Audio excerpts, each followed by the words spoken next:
मांगों को मनवाने के लिए आंदोलन गांव-गांव चलाएंगे, गांव-गांव मीटिंग करेंगे, लोगों को जागरूक करेंगे और जो है आवश्यकता पड़ी तो यहाँ बैठेंगे भी, हल्ला बोल भी करेंगे और भूख हड़ताल की आवश्यकता पड़ी, जरूरत पड़ी तो भूख हड़ताल भी हम लोग करेंगे। अब हम लोग यहाँ से चलेंगे, वहाँ मेन गेट तो वहाँ को आना प्रेम प्रधान जी हैं जिला और हमारे बात साथी हैं। सर, आप लोगों के यहाँ पे बहुत नाटकीय रूप से मैं एक चीज को कहना चाहता हूँ कि यदि नेता इजाजत दें और पुलिस चाहे तो चोरी डकैती तो दूर, मंदिर के बाहर की चप्पल नहीं चुरा सकता। ये डायलॉग चल रहा है सर, और ये सच बात है। तो आपने अपनी नाक के नीचे हमारी लूट, हमारी जो बदन को खसोटा जा रहा है, उसकी इजाजत कैसे दे रहे हैं? जरा से काम पे आप कहीं भी पहुंच जाएंगे, जेसीबी लेके का अतिक्रमण हो रहा है, अनुसूचित जमीन है, लाखों की जमीन बचाई, करोड़ों की जमीन बचाई। ये चीज तो वो हो रही है सर जिन चीजों को आदमी बाद में कर रहा है। आप 1991 में ग्रेटर नोएडा बसना शुरू हुआ और उस वक्त यहाँ पे कितने सारे स्कूल, कॉलेजेज, ये सारी चीजें, हॉस्पिटल्स बसे। उनकी लीज डीड में आपकी अंतिम लाइन होती है कि यदि इस लीज डीड की किसी भी शर्त का अनुपालन नहीं किया जाएगा तो लीज कैंसिल हो जाएगी। कोई 30 साल से कंटिन्यूअस कर सकता है उसको कि 30 साल से वो लीज का अनुपालन नहीं कर रहा है, फिर भी लीज कैंसिल नहीं है, तो निश्चित रूप से मिली भगत की बू सामने आती है। आपको तो वीआईपी ट्रीटमेंट मिल जाता होगा सर, आपको तो बेड आरक्षित हो जाता होगा सर, आपका किसी भी तरह से हो जाता होगा सर। जो चीज 31 साल से उसमें लिखी हुई है लीज में, अब एनफोर्स कराने के लिए आपको, आपके पास दोनों चीजें हैं, या तो एनफोर्स कीजिए, नहीं तो अगले हफ्ते आपकी लीज कैंसिल है। इन दोनों चीजों में से कोई एक हो। लागू ही नहीं हुई। जितेंद्र जी, ओएसडी साहब, 2019 से लगातार करप्शन फ्री इंडिया संगठन मामला समझ गया और थोड़ी सी सरल भाषा में मैं और समझा दे रहा हूँ। जब ग्रेटर नोएडा प्राधिकरण ने जमीन ली, उस समय किसानों से वादा किया कि आपकी जमीनों को हम सस्ते दामों पे ले रहे हैं, लेकिन आपको शिक्षा और चिकित्सा में सहूलियत मिलेगी।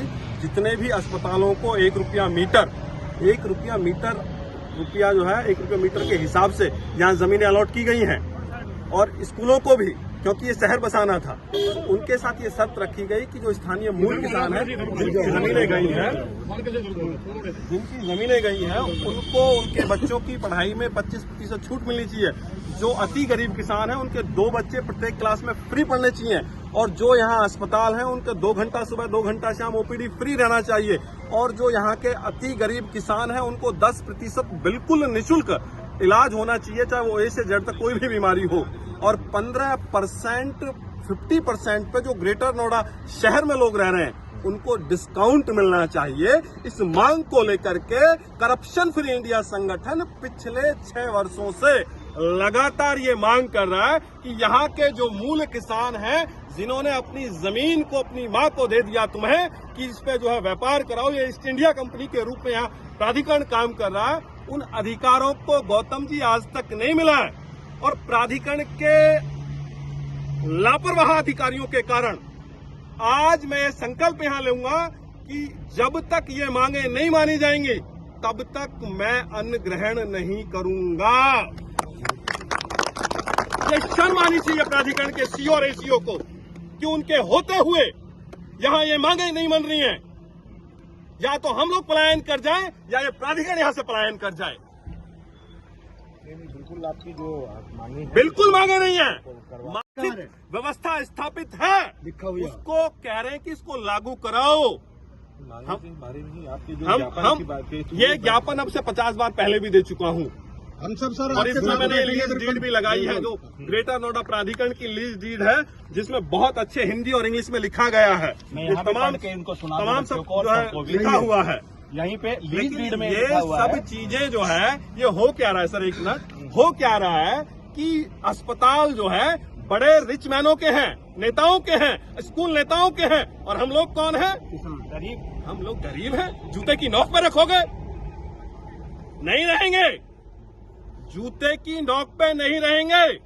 हम वो भारत के मूल राजा हैं जो सरकार चुनते हैं, हमारे वोट के अधिकार से एमएल और एमपी बनते हैं। बिल्कुल आप लोग की समस्याएं जमीन है और इसको बिल्कुल संज्ञानित किया जाएगा। ये ऐसा नहीं है कि हम किसी नए कानून को बनवाने की मांग कर रहे हैं। ये 2016 की बोर्ड बैठक में विधिवत रूप से तमाम स्कूलों और अस्पतालों को बुलाया गया और उसके बावजूद भी प्राधिकरण जो है चीजों को नहीं करा पा रहा है। किसान 100 गज की जमीन घेर ले, उसमें बुलडोजर चला देते हो।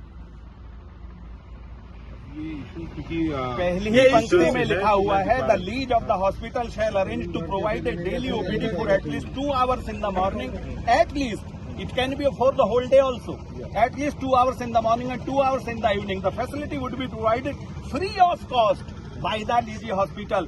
पुनः लीज डीड में उल्लिखित प्राविधान प्रतिनिधियों को पढ़कर सुनाया गया, फिर भी अनुपालन नहीं हो रहा है।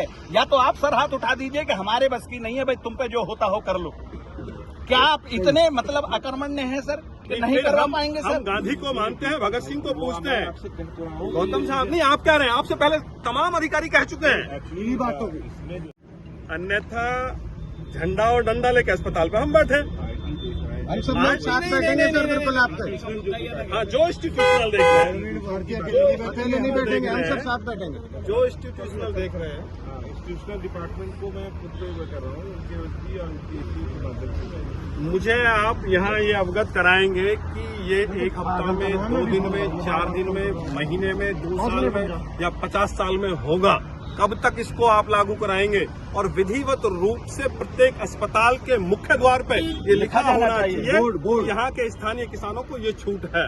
प्रत्येक स्कूल में ये सिलापट होना चाहिए मुख्य द्वार पे कि स्थानीय किसानों के इतने बच्चों को दाखिला दे दिया गया है, इतनी रिक्त सीटें अभी यहाँ आरक्षित है और सारी चीजों का रहेगा तो कराया जाएगा इसको। कितना समय लग जाएगा? ये तो हमारा है। हाँ जी, मतलब ये मैं अभी मुझे हम लोगों को कब सूचित करेंगे, आप संगठन को कब सूचित करेंगे? ये तो हमारे पेज है, लेकिन ये पेज तो आपका है ना सर। और इसमें लिखा हुआ है, पुनः लीड डीड में उल्लिखित प्रावधान प्रतिनिधियों को पढ़कर सुनाया गया है। क्या है वो, और उस पर आप ही के अधिकारियों के हस्ताक्षर। ठीक है, ये पॉलिसी क्या रही और कितना दिन अभी क्या है? तो लीज डीड तो 90 साल की, तो 90 साल वही तक कह रहा हूँ तो कि उन्होंने क्या व्यवस्था बनाई, उसके बारे में मैं पूरा जो भी उनके कंसर्न हमें आपकी तरफ से प्रथम संवाद आपकी तरफ से अब कब होगा सर? 1-2 दिन में मैं आपको brief करता हूँ। हम आपको 3 दिन दे रहे हैं सर, 1-2 दिन नहीं। आप 1-2 दिन में अच्छे से बात कीजिए और तीसरे दिन प्रवीण भारतीय जी को, या मैंने अपना भी नंबर इस पर डाला है, उसको बताइए ताकि हम संगठन के लोगों को ये बता सकें कि वो जो अपने घरों से अपने कामों को छोड़ के निकल के आए हैं यहाँ पे, ना तो हमें कोई राजनीति चमकानी है, ना अपना मुंह चमकाना है। काम हो जाए सर लोगों का। हम तो इस लायक फिर भी हैं कि अपनी वही मैं कह रहा हूँ कि इसमें बात करके क्या डिसीजन होगा वो मैं आपको इन्फॉर्म कर दूंगा, और कितना समय लगेगा उन्हीं से बता पाऊंगा कि क्या होगा। और समय मैं अपने देहात पे देने के लिए अभी नहीं मैं कह सकता। आप कम से कम ये समझते हैं कि बात जेन्युइन है, तो फिर आप हमारे साथ हैं। बिल्कुल ठीक है। दूसरा पत्र है इमलिया गाँव का। इमलिया का गांव में मूलभूत समस्याओं का टोटा है, करोड़ों रुपए का मेंटेनेंस है। अथॉरिटी का ठेकेदार और एसएम और जेई इनको बंधक बनाऊंगा। कई करोड़ का है, दिखवा लो जाके। मेंटेनेंस है कई करोड़ का इमलिया का, जिसमें 4-5 गांव हैं, और उस गांव में मूलभूत समस्या क्या? शमशान घाट तक नहीं है। मूल समस्या नहीं है। 250 आदमी का रास्ता अभी बंद करा दिया अथॉरिटी ने। 250 आदमी ठीक है, शमशान घाट नहीं है, गांव के रास्ते नहीं है, स्ट्रीट लाइट नहीं है, स्कूल जो प्राथमिक विद्यालय है जिसमें मेरे गांव के बच्चे पढ़ते हैं वहां कोई व्यवस्था नहीं है, और जो रास्ते गांव के लिए आसानी से घर पहुंचने के लिए एक व्यवस्था थी उसको प्राधिकरण ने बंद कर दिया। तो क्या करोगे आप लोग भाई हमारे साथ? नहीं, ये करोड़ों रुपए का जो टेंडर है मेंटेनेंस का, उसमें क्या हो रहा है ये बताओ।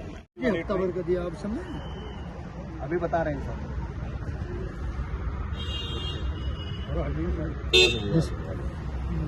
ब्राइटनेस बताएं सर। 83189 74154 74154। जितेंद्र गौतम जी, इसमें जितेंद्र जी क्या आश्वासन है आप? अगर आप ओएसटी प्राधिकरण में होके ये न जान पाए सर कि यहाँ के जितने भी हॉस्पिटल है उसमें साफ लिखा हुआ है लीड डीड में कि 2 घंटे सुबह और 2 घंटे शाम ओपीडी फ्री मिलेगी। आप यहाँ पे हैं और जितने भी यहाँ पुलिस बल यहाँ पे खड़ा है, मैं आप ही से पूछता हूँ, आप तो अधिकारीगण है, किसी भी हॉस्पिटल में 2 घंटे सुबह और 2 घंटे शाम ओपीडी फ्री है? जबकि लीड में लिखा है, तो अनुपालन कौन कराएगा सर? हम तो जाके करा नहीं सकते। फिर जितने भी स्कूल कॉलेजेज हैं सर, कहने को वो ट्रस्ट के नाम पे नो लॉस नो प्रॉफिट, और ये हॉस्पिटल्स भी नो लॉस नो प्रॉफिट पे बने हुए हैं। लेकिन वो कितना कमा रहे हैं, क्या कर रहे हैं, उस पर तो हम नहीं जाते हैं, वो अपना करेंगे। हमें तो केवल जो आपने हक दिया है उसका अनुपालन, नया नियम भी नहीं चाहिए। स्कूलों में लिखा हुआ है कि प्रत्येक इंसेक्शन क्लास में प्रत्येक स्कूल के यहाँ के जो किसान हैं जिनकी जमीनें ले ली गई हैं कौड़ियों के भाव, लेकिन उनके बच्चों को ये सुविधा दी जाएगी और ये उन पर कोई एहसान नहीं किया जा रहा। जो जमीन आज यहाँ 1 लाख रुपए वर्ग मीटर है वो किसान से 300 रुपए वर्ग मीटर ली गई थी, यानी 93 में तो और कम, और भी 160 रुपए वर्ग मीटर ली गई थी सर, जो आज 1 लाख रुपए 2 लाख रुपए 5 लाख रुपए वर्ग मीटर है। तो ये कहा गया था कि जमीन तो हम ले रहे हैं पर तुम्हें अब चाहिए क्या, बच्चे तुम्हारे फ्री पढ़ेंगे, तुम्हारा इलाज फ्री होगा। तो लोगों को भी लगा कि जब इतना विकास होगा तो हम उन्हें दें। अब ना तो बच्चे फ्री पढ़ रहे हैं सर, फीसें इतनी ज्यादा हैं कि कोई ढंग से ठीक ठाक कमा रहा हो, कहीं पे नौकरी पेशा तो सही से नहीं पढ़ा सकता सर। स्कूल कॉलेजेस में तो है आरटीआई के माध्यम से जो नहीं, लोग आपको भर- जानकारी नहीं है, सर, वो आपको जानकारी टीई बिल्कुल एक अलग चीज वो है। एक अलग जो चीज ये जो जितने भी इंटर कॉलेजेज और जितने भी सारे बने हुए हैं यहाँ पे, विश्व भारती हो गया, डीपीएस हो गया, कुछ भी हो गया, उसकी इंसेप्शन क्लास में फ्री पढ़ाना तो दूर, एडमिशन नहीं देते वो तो नॉर्मल में। आरटीई के तहत में किसी भी तरह वो क्या चीज हो रही है उस चीज को तो हम वहाँ देख रहे हैं जो आपका क्षेत्र है सर। तो हमारा यहाँ पे मांग ये है कि जो लीज में लिखा हुआ है उस, और 2016 में बोर्ड बैठक हुई है उसमें आपने इन सबको बुलाया और उसके बाद में भी अनुपालन नहीं हुआ। फिर 2025 आ गया, 9 साल बाद हम ज्ञापन दे दे के अब हमारा जो है लिमिट जो है बर्दाश्त के बाहर हो रही है सर। या तो फिर मरें खपे या कुछ करें। अब हर आदमी तो बोल नहीं सकता सर, मुझे आप कोई नेता वेता ना समझें सर, मैं तो इन सबका दर्द कह रहा हूँ आपसे। तो हर आदमी कह नहीं सकता सर, तो कहने का इसी के लिए आज 101 दिन के लिए प्रवीण भारतीय अन्न छोड़ रहे हैं कि कहीं किसी में नैतिकता बची हो तो हो सकता है आप सर अपना अनुपालन ही तो कराना है सर, नियम है, और नहीं तो लीज कैंसिल कीजिए। दोनों में से एक काम आप जरूर कर सकते हैं सर, या तो अनुपालन करें वो या लीज कैंसिल हो। तो हमारा आपसे जो ज्ञापन है वो हम दे रहे हैं आपको, कराते हैं, दिखाते हैं उस पर क्या हम लोग इन्फोर्स कर सकते हैं, क्योंकि हमारे एसईओ के आपके माध्यम से मैं चीज़ों को अपने उच्चाधिकारियों को प्रेषित करता हूँ और इसको इन्फोर्स कराने की पूरी कराता हूँ।